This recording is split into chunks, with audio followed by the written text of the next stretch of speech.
Welcome to Cumberland Heritage Village Museum, located in the east side of Ottawa. I'd like to acknowledge that Ottawa is located on the unceded territory of the Algonquin and Anishinaabe Nation.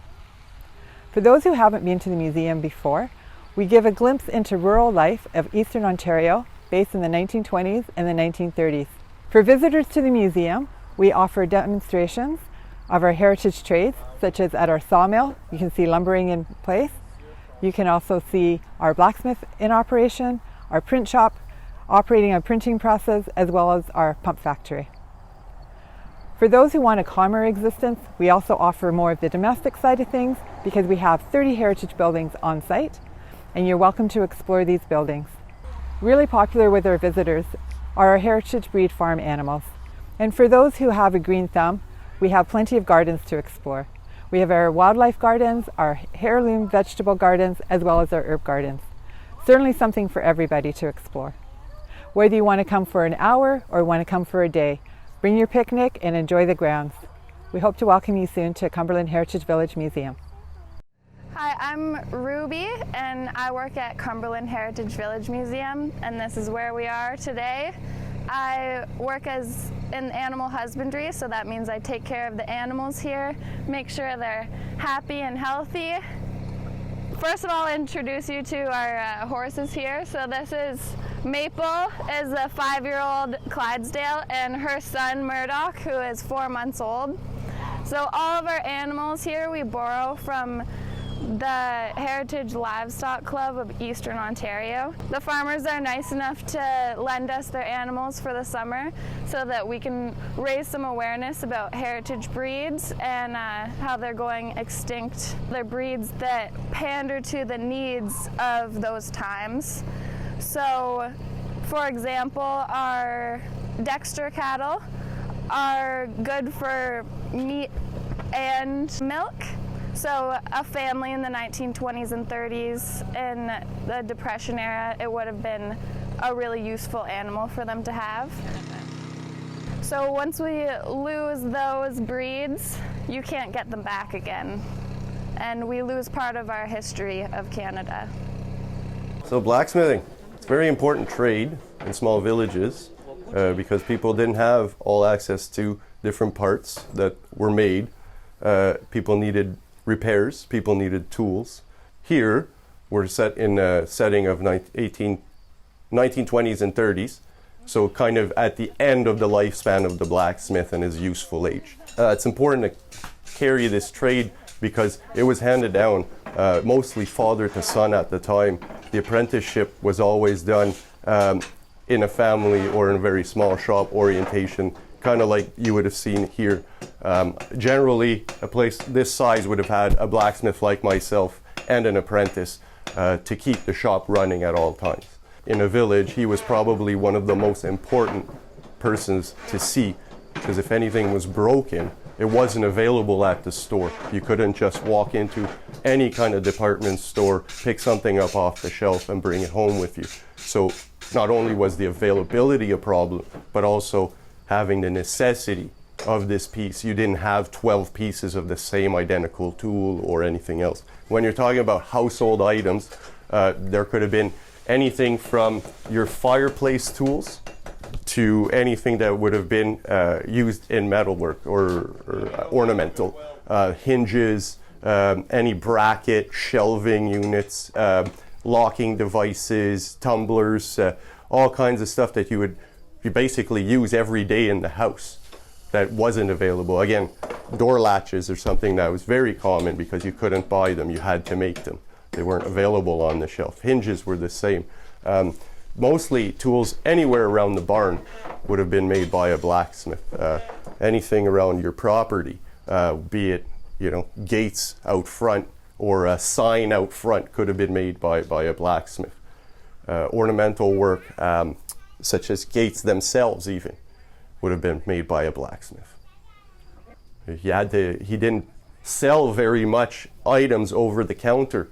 There was mostly repair or one-off builds. Somebody wanted something very specific, had very specific demands, and they wanted it built a certain way. Well, I wouldn't build 12 of them. I would build them for this particular customer. because it's something that's so particular to his needs and what he wanted to do with that tool. It's also very important for me to control the airflow and the heart of the fire, because that's where all the oxygen can come in and destroy the steel that you're working on. Many layers in the fire, so you have to control the fire. So we have to look at the color of the fire, the color of the steel, and we estimate when we're ready to work with it depending on what we want to do. Some work you do at a black heat, such as plenishing, which is pretty much just making the surface a little bit clean, taking a lot of forging marks out of it, and you don't want to move the steel at that temperature. When you're working at a dull orange heat, it tends to create a lot of scale on the material. The outer layer tends to oxidize very quickly, makes for dirty work. So you want to work at a higher temperature. Welcome to our modern 1930s sawmill. Right now we're in the engine room and we're going to introduce you to our old engine. This engine is an old 1928 Fairbanks Morse diesel engine. Fairbanks Morse back then was a company like General Motors or Toyota today. They had plants all across North America and Brazil. This one happened to be built in Chicago, Illinois, but it started its work career in Chrysler, Ontario. In Chrysler, she used to run the grist mill. The grist mill is like to make flour with grain and stuff. And it ran it in the 30s and the middle of the 40s until electricity went around. And then it lost its job. It hung around there for quite a while. Then this old guy in Shawville, Quebec, Mr. Edison Brown, he used to collect rare old motors, so he bought it and he had it on display for about 10 or 12 years. And the last year he had it, when he came back from Florida in the spring, his little museum was situated close to a creek which swelled up too much during the winter and filled up his sheds full of ice and water and buggered up most of his collections. So he got discouraged and he sold everything off, and we bought this one and cleaned her up and fixed her up and put her back to work. So if you guys want to see it run, here's a good place to exercise your patience, because it's not just turn the key and go.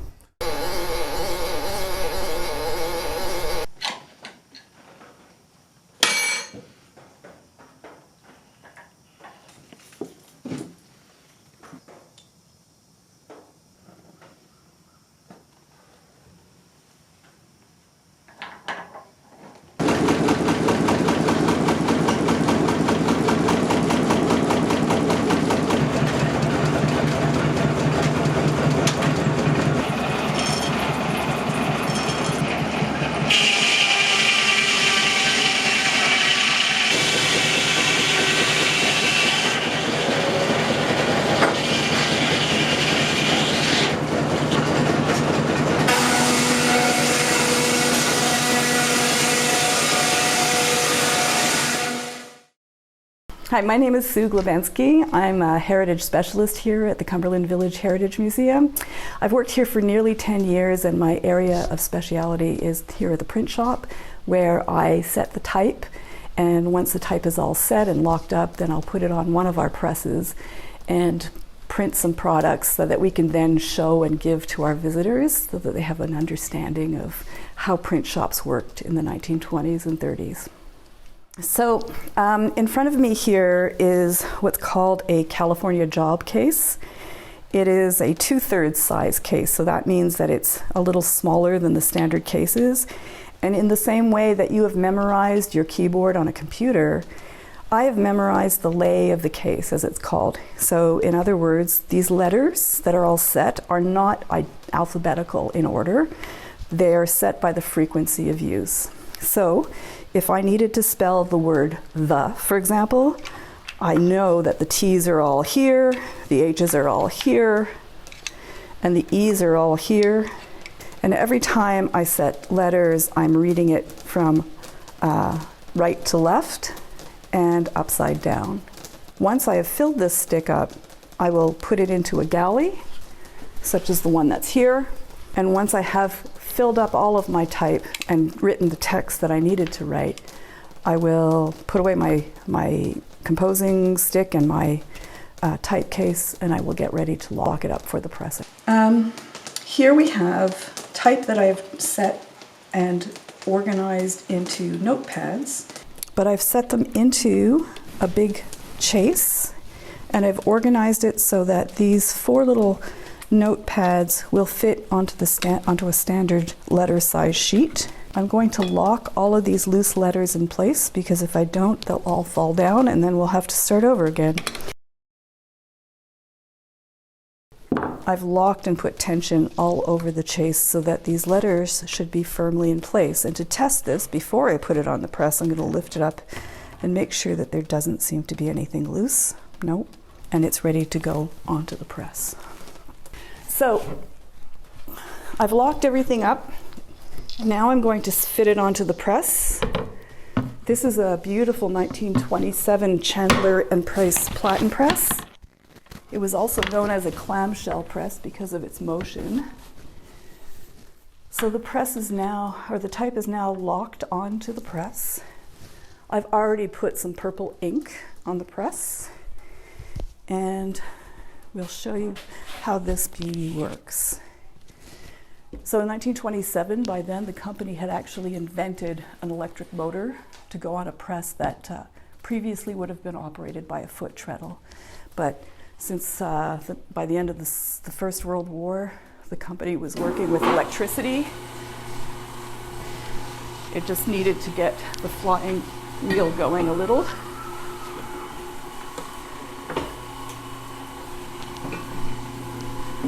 All right.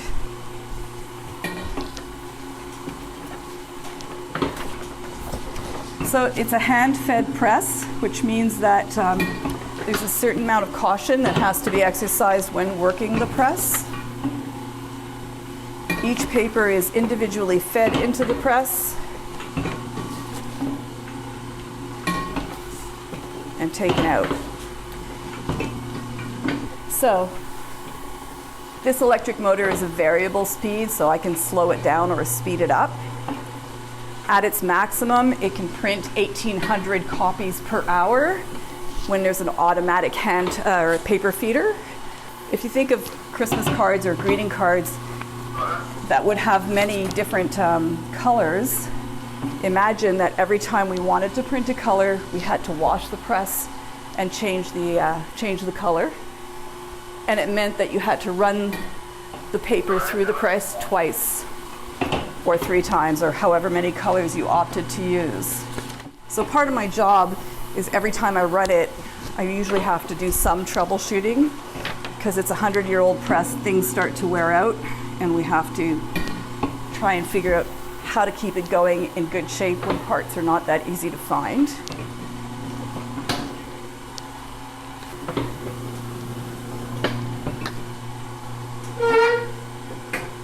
Alrighty, so this is what we've been printing. And then the last step in terms of preparing notepads like these is I would use our ancient guillotine to cut them in 4 and get them ready to bind.